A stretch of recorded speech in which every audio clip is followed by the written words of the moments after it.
So I was talking about Rockefeller and what he did to change medicine in our current system. To kind of understand the medical system, it's helpful to kind of look back at the history of medicine in America. The story of Western medicine, in this modern sense, starts with John D. Rockefeller. He's probably the most famous securing a monopoly in America's oil market, but a lot of people don't know the rest of the story.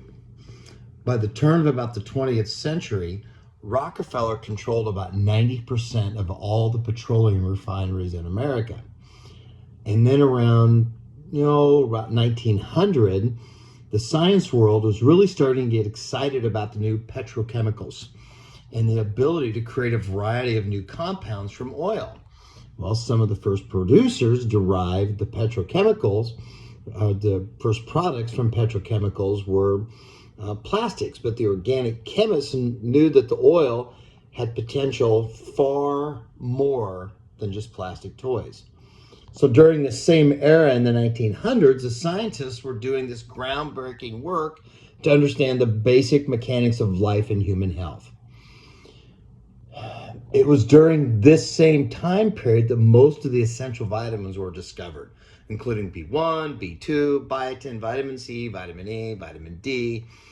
And they took these vitamins, and science took this huge step forward, and they were enabled these simple vitamin remedies to cure conditions that were caused by vitamin deficiencies, scurvy and rickets.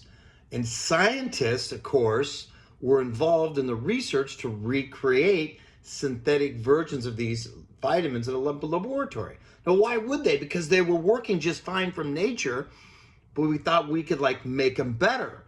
In 1935, vitamin C became the first vitamin to be artificially synthesized in Switzerland. But why would they have to do that? If it's already natural, why? Nature provided it. Why in the world do we got to create something chemically better?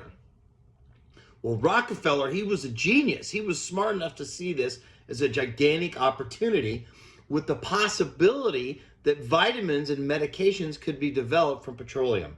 Cha-ching.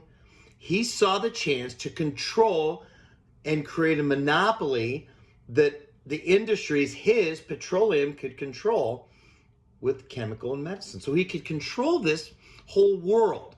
And of course, these petrochemicals were ideal from a business perspective because they could be patented, owned, and sold for high profits by him. Do you see where the downward spiral begins?